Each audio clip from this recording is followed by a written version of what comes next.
How's it going, guys? My name is Drew, and some of you might know me from my Instagram page, Rip That Vet, where I post content on my 2011 C6 Grand Sport. So I have a forged bottom end, a centrifugal blower from ESS Tuning. It's the G3X.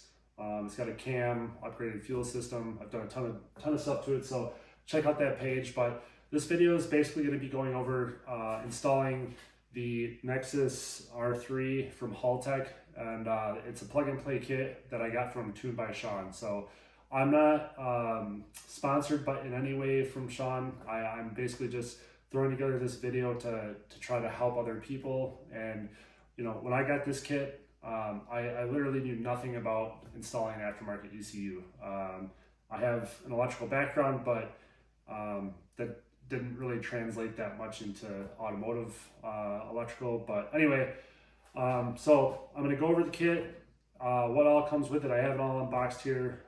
So you get a mounting bracket that's 3D printed, and it comes with this little plate. The first thing I kind of ran into is, at least on my Grand Sport, I had to trim this bracket down a little bit for it to fit behind the inner fender, which I'll show you later when I install it. But I just cut that off. It was real quick and easy. And then this mounts inside the fender on the passenger side. And then you get this boom sling harness. So the boom sling harness comes with two 34-pin connectors. There's connector A and connector C, and they're keyed differently. So you literally cannot plug them in the wrong spot. So it makes it very, very easy. And then the other side is your 72-pin connectors that goes to the chassis harness. So there's X1 in black and then X2 in the gray. So there's that. And then the widebands. The R3 comes with one wideband on board, and then his kit integrates the second, so you can have both banks. And then there's the antenna. You can actually connect your phone to the R3. And then there's a cord that I'll route through the firewall into the glove box so I can do logs with my laptop and whatnot. The main features of the Haltech that I was sold on, especially with this kit, was, for one, it was plug and play. And I really wanted safeties. I have a few things set up on the car to try to make it safer, as far as like if the car went lean, but there's no true way to save the car if it goes lean unless you have aftermarket ECU. Like this, the OEM computer will not save you. There's no way to get it to protect the engine if there was like a lean condition or that sort of thing. So you have so much flexibility with this. You can set parameters. You can do rolling anti-lag, two-step, launch control, traction control, advanced traction control using the factory wheel speed sensors. And as I said, the safeties are huge. That was like the main reason, is the safeties. So this is going to be a two-part video. I'll go over the installation using all the factory sensors. The second video is going to be kind of adding additional sensors that aren't factory, because you got the fuel pressure sensor that I'm adding that's not a factory sensor on the C6. And I'll be eliminating some sensors because I'm going to go to speed density tuning. So I'm going to not need the mass airflow sensor. I'll still keep it because that's where you get IATs, the like intake air temps. So I'll still use it for that. But another nice thing about the R3 is it has an onboard 4-bar map sensor. So instead of using the 3-bar that I put on last year, I put on a ZR1 3-bar map sensor. I'm going to use the 4-bar, and then I'll free up some some inputs and outputs for other things that I want to control. So yeah, I'll get into that. But for now, this video is just going to be installing this kit, and then I'll get into the other things. So let's move into installing the Haltech under their passenger fender.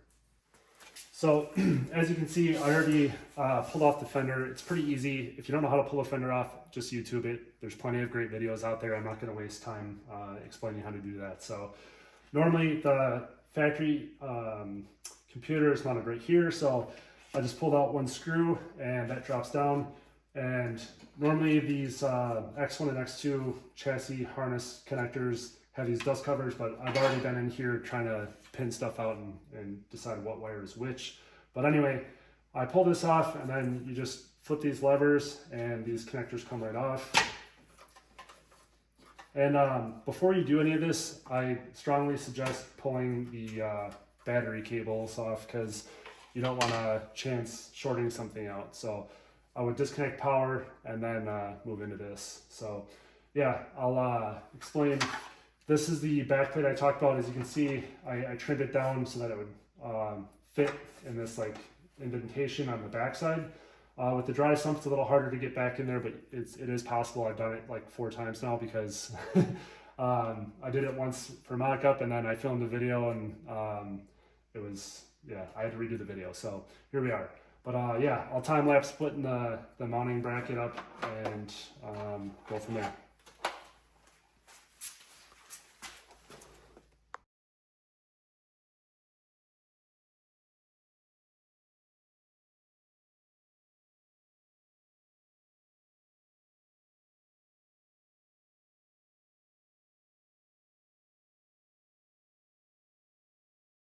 So I got it mounted up, just a 5mm Allen wrench for these bolts, and then the 4 bolts behind to hold the bracket were 4mm Allen. So only took a few minutes to get that up. That's all mounted. So next I'll grab the boom sling harness and start mounting that. One thing I will mention that I didn't realize before I bought the kit is that it does not come with battery leads, and it was a little confusing on the website. Initially, I thought they came with the kit, but they don't. And I think Shawn fixed that on the website. He added a drop down. So I know Shawn knows what he's talking about, and I trust him. That being said, sometimes I'm a little over cautious about things, and I thought in the past that it's kind of best to run the battery cables directly from the battery to an aftermarket ECU. So his kit, the cables come off of here and then kind of go through and then come to the fuse block, and then there's a ground down there somewhere. But I chose to make my own cables. As you can see, I got a harness kind of made up. These ends come in the kit, and then if you unscrew this part, there's a lug that you can crimp onto the new cables. So I chose to make my own, and I'll kind of show you where they go. So these are the battery lugs that I made, little bus bars. So this is all off Amazon. You don't need this, but I chose to do it this way. There's some clamps underneath here that I got on Amazon, and then there's a stud that I mounted these little bus bars to, and this is the cable on the positive side going to the Haltech, and then my negative side over here. And then this is for my old fuel pump setup that's going to go away. Relays and all that's going to go bye-bye and get fed directly from the R3. So and that's what I was trying to say earlier. The factory wiring for the fuel pumps, if you don't have aftermarket fuel pumps, it's already plug and play. As soon as you hook up the harness, it'll be fed through the factory wiring, so you don't have to worry about any of that. But I chose to feed my pumps directly. I have aftermarket pumps from Chris 1313. So yeah, and then these are for my intercooler pump, and then these were going to be for my fans, but I changed directions on that, so those are just spares at this point. But all right, so yeah, you'll after I disconnect the battery, I'll hook these cables up. Basically, when you push them on, you want to make sure they click, and then this little button is to release if you ever have to pull them back off, but they'll just plug in right up here. So yeah, I'll time lapse kind of installing the harness, and then after it's all installed, I'll kind of go over what goes where.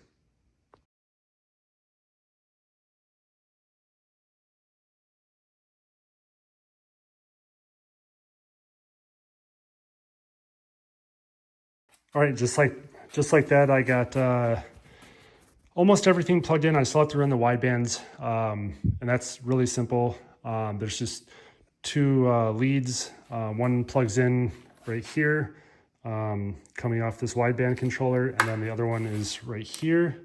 So I'll plug the widebands in, and I'll probably try to route them as efficiently as possible to make it all the way to the headers under the car.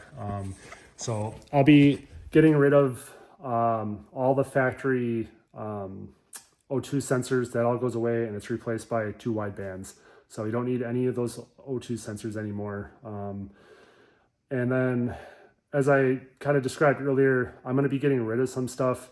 Like I'll be speed density tuned, so I don't technically need the mass airflow sensor. I think I'll leave it in. I think the intake air temp is taken from there, so I'm gonna still utilize that part of the sensor. But if you're using the factory map sensor right there, you don't need to hook up the vacuum line right here. You could just leave it not landed, so or open. But if you do use this 4-bar onboard map sensor, be very careful in routing this line. You don't want to run it by your headers or anything like that. You want to try to be careful. I have it zip tied up right here, and then it kind of goes behind the intake and then tees into some vacuum lines back here. So just keep that in mind. And then also I wanted to mention that when you're putting this on, I don't know how it happened, but a guy I was talking to on Facebook managed to break off like this end of the bracket. So just be mindful of that. It is 3D printed. I don't have a ton of 3D printed stuff around, but I didn't have a problem with it. It's still pretty sturdy, and I didn't seem to have any issues. But yeah, that's literally how easy it is. You got the two 34-pin connectors, and in the kit, it comes with pinouts for those two connectors. So these are the pinouts for those connectors. This is connector C, and you can see how they're keyed. And then on this side, you have connector A, which is the other 34-pin. It's all spelled out with pictures. And so these are the 34 pins as I described, and those plug in there. And then they're all tied into the 72 pins, which connect to the chassis harnesses I showed. And this paper shows how they're all connected and pinned out. So for example, connector A, pin 1 goes to X220, which is the gray connector, and that's feeding injector 1. So it's all on here. It tells you exactly which wire feeds what, and then on this page it shows you which pins are which on these two connectors. So it's very simple. But if you're not utilizing any aftermarket sensors and you're just going with all the factory, that stuff doesn't really matter as much. But it's nice to know, and you can reference that stuff if you need to. So let's continue on. And then the 72-pin connectors from the chassis harness plug into these. X1 is the black, X2 is the gray, and that's also on a piece of paper that he sends. Kind of explains the pinout for all that. So there's, yeah, those two. And then this is your 4 25 amp outputs, which I'm going to be repinning some of that stuff. As you can see, I started labeling some of what it's going to be. Some of these wires are too small for what I need. My fuel pumps is the two that I have to change on this. So fuel pump 1 and 2 right here. I'll be switching that to a 10 gauge all the way back to the pumps. And then this other one can stay. That'll be feeding my line lock. So as you can see, I have some other wiring harnesses that I made. This one is for coolant pressure and fuel pressure, and then line lock is all those. And then down here, I have fuel pumps that'll tie into that 4-pin, and then the 2 spares, and then some control wires for my intercooler pump. the intercooler pump, I actually decided to set up a relay and come off the battery and just use an output to control it, PWM. So I want to be able to vary the speed of the pump. So I went with a CWA 400 pump. That's a very popular intercooler pump. There's a Lin version and a PWM, which I'm just learning all this stuff. But PWM, you can control the pump. It's not just 100% on or off. I think the Lin version is just on or off with a switch. So yeah, if you have a modified car that you want more control over and you want to be able to add safeties, this is a great kit. I got sick of adding all this stuff to the car to try to protect it, and it's like I know that I'll never react fast enough to save the engine. So this is, in the grand scheme of things, sort of cheap insurance. I know it's not that cheap, but you know, guys put $20,000-$40,000 into builds, and it's like, why would you want to risk blowing an engine because you didn't protect it when you could have? So yeah, I'll kind of show. This is my coolant pressure sensor.